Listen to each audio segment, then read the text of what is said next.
Bonjour et soyez les bienvenus dans ce nouveau numéro de Chemin de Traverse. Cette semaine, je vous emmène à Fontenay-le-Comte à la découverte d'une bâtisse dotée d'une qualité architecturale exceptionnelle. Il s'agit de la caserne Belliard.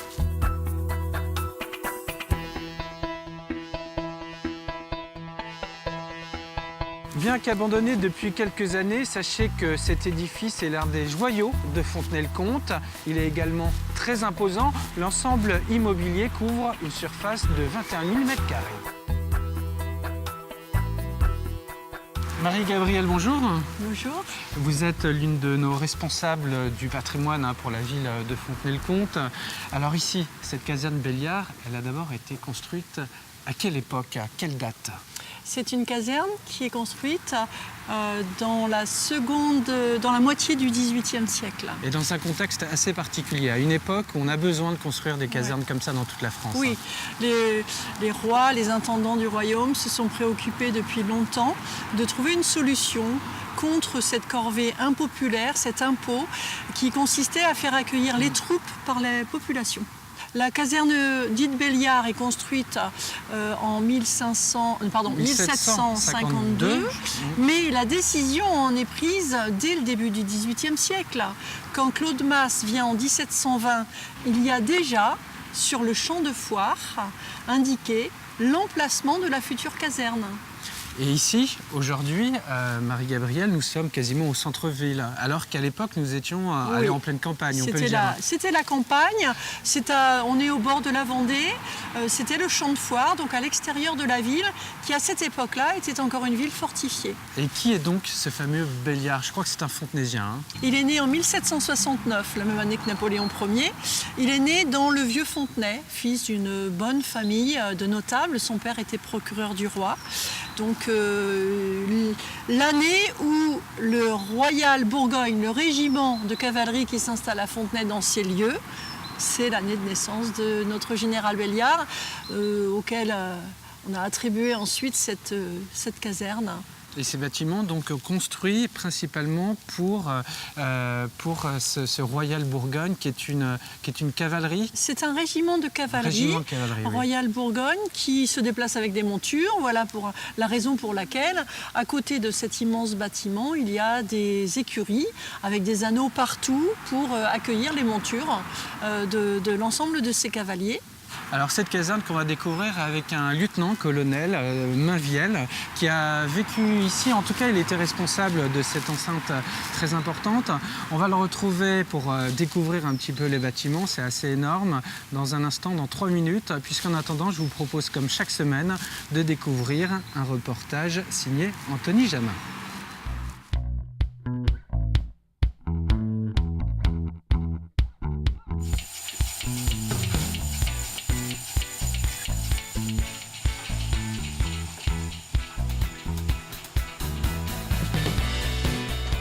Allez.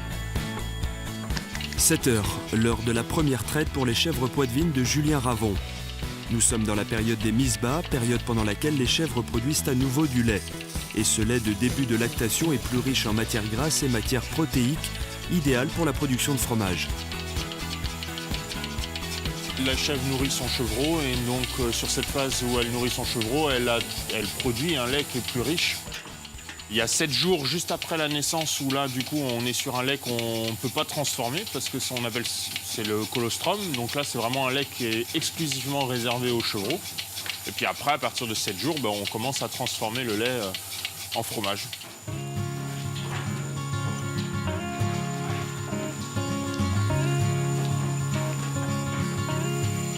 Une partie du lait collecté ce matin est réservée pour chevreaux et chevrettes nés il y a quelques jours.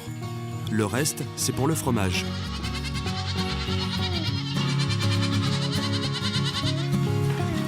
C'est bien.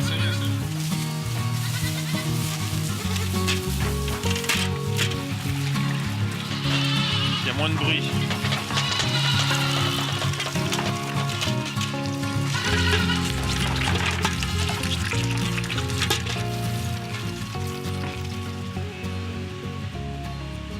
Nous voici dans le labo de fabrication attenant à la salle de traite.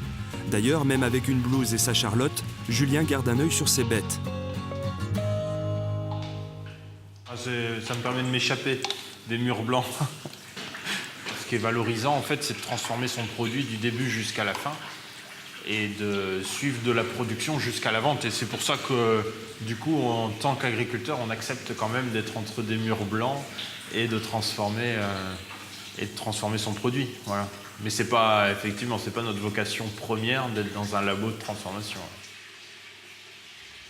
Avec sa femme Gwenaëlle, ils produisent quotidiennement bûchettes, palets et crottins qu'ils vendent ensuite en biocoop sur les marchés paysans ou directement depuis la ferme. L'acte d'achat du consommateur aujourd'hui, il est primordial pour orienter des productions ou orienter une agriculture. Et nous, dans notre système, les gens qui nous font confiance, qui achètent nos produits, quelque part, ils participent à la sauvegarde de la race poitevine. Et ça, c'est essentiel. C'est-à-dire que la race poitevine, qui est une race à faible effectif, eh bien, elle a lieu d'être que dans un système comme le nôtre, où on valorise son lait en fromage. Et donc, de ce fait-là, en achetant nos fromages, on participe totalement à la sauvegarde de la race.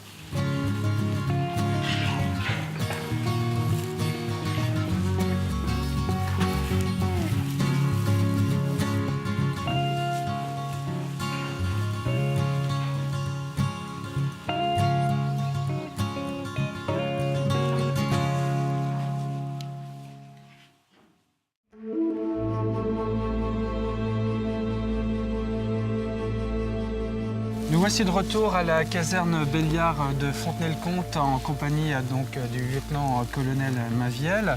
Merci d'être ici. Vous avez vécu de près cette vie active dès le début des années 80 en venant ici. Vous aviez, je dirais, le sentiment d'être dans un endroit d'une qualité déjà architecturale assez exceptionnelle. Ça a été mon premier joyau que j'ai découvert sur l'architecture de Fontenay-le-Comte.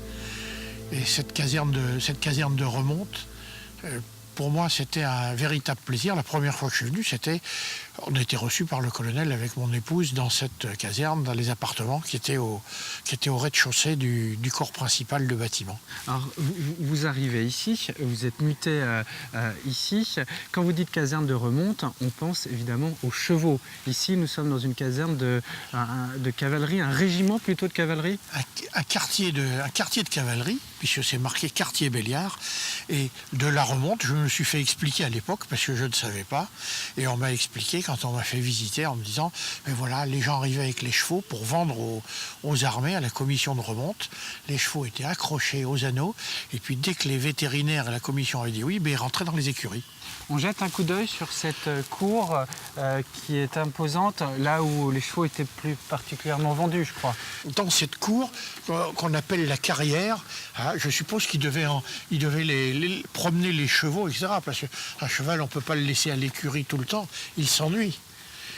Donc il faut avoir des gens pour les sortir, pour les nourrir. Il y a les abreuvoirs, vous voyez? Là, ici, il y avait le petit puits, regardez l'abreuvoir qui est là. Je vais aller vous montrer l'intérieur d'une écurie, il en reste encore quelques-unes derrière et on verra les abreuvoirs intérieurs. Avec plaisir, c'est par ici? C'est par ici. Très bien.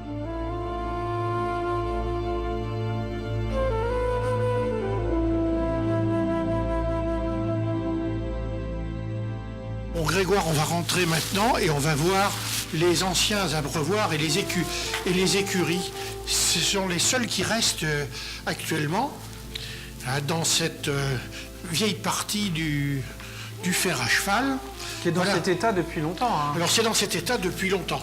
Là en 81, c'était déjà comme ça n'a pas bougé depuis. Alors là ici on arrive, on voit l'emplacement pour que les chevaux puissent être attachés. Et voilà, là il y a l'abreuvoir. Et voilà les abreuvoirs. L'abreuvoir, il y avait l'arrivée d'eau et les chevaux appuyés avec le museau dans le trou de l'abreuvoir et l'eau montait, ça leur permettait de se désaltérer. On a une charpente exceptionnelle et là on va aller rencontrer quelqu'un qui nous attend, qui est maître charpentier. C'est quelqu'un que vous connaissez, hein, je crois. Ah oui, c'est monsieur Jacques Chauvin qui est bien connu sur Fontenay-le-Comte puisque c'est le président des déportés du travail, on le voit à toutes les cérémonies patriotiques. J'en profite pour remercier d'ailleurs le ministère de la Défense qui nous a permis de tourner cette émission ici. Bonjour Jacques. Bonjour monsieur. Merci d'être venu ici. Alors c'est la deuxième fois que vous mettez les pieds dans, Oui. voilà, dans cet endroit. Nous sommes donc au deuxième étage de ces écuries avec cette charpente exceptionnelle. Alors que dit l'œil du maître charpentier quand il voit ça? Il est en admiration dans ce travail, qui est un travail énorme, qui a nécessité une quantité de bois épouvantable, un tas de troncs d'arbres. Chaque pièce est presque un pied d'arbre. Et c'est vraiment un travail fait dans l'art de la charpenterie française de l'époque. Et ça représente un travail de charpentier assez considérable, surtout dans les parties cintrées, où il a fallu trouver des bois appropriés pour épouser le cintre de ces écuries. Et c'est pas toujours évident de le faire. Et des surfaces comme celle-ci, 2000 mètres carrés. Ah oui, ça c'est exceptionnel. Vous aviez déjà vu ça? Non. J'ai jamais vu de charpente aussi importante en Vendée, voyez-vous. J'en connais pourtant pas mal, des plus vieilles, des plus récentes, mais de cette importance, avec la quantité de cubage de bois qu'il faut pour réaliser ce travail, c'est quelque chose d'extraordinaire. Alors c'est probablement du chêne qui provient de la forêt de Mervan? Ah oui, c'est du chêne probablement de la forêt de Mervan, qui était tout proche, et qui pouvait fournir cette quantité de bois, là encore, puisque la forêt était très importante, avec les bois privés, où là après il y avait les forêts des Deux-Sèvres, qui n'étaient pas encore trop loin, parce qu'il ne faut pas oublier qu'à cette époque-là, il n'y avait pas de camion, c'était le débardage avec des chevaux et le transport avec des chevaux.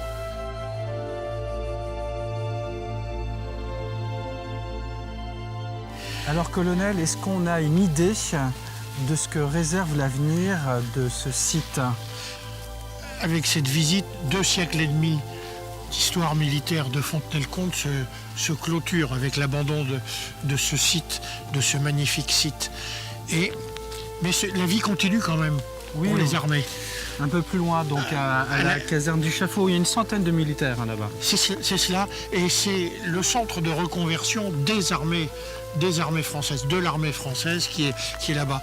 Donc ça continue quand même un peu à vivre. Ce qui est triste, c'est que ce magnifique ensemble architectural soit laissé en ensemble vide pour l'instant. On va se quitter sur ces belles paroles. Merci beaucoup, Merci colonel. Grégoire. J'espère que cette émission vous aura plu. Je vous dis à très bientôt pour un nouveau chemin de traverse.